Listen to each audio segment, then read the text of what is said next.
সাহেব তার বাবার একটা গাড়ি কিনে দিল।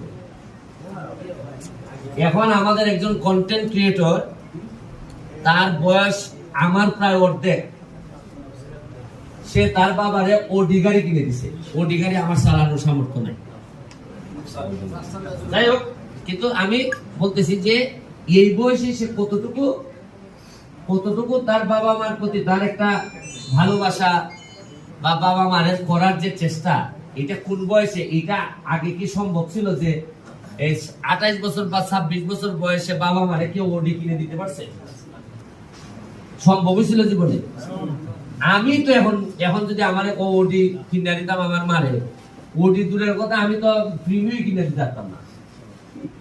এর মানে হচ্ছে গিয়ে দেশটা কত আগাইছে, পজিটিভলি চিন্তা করতে হবে যে তোমরা যে স্বপ্ন দেখো বাবা মারে করবা, বাইরে করবা, এখানের মধ্যে অনেকেই আছে হয়তো বোন বিয়ে দিবা,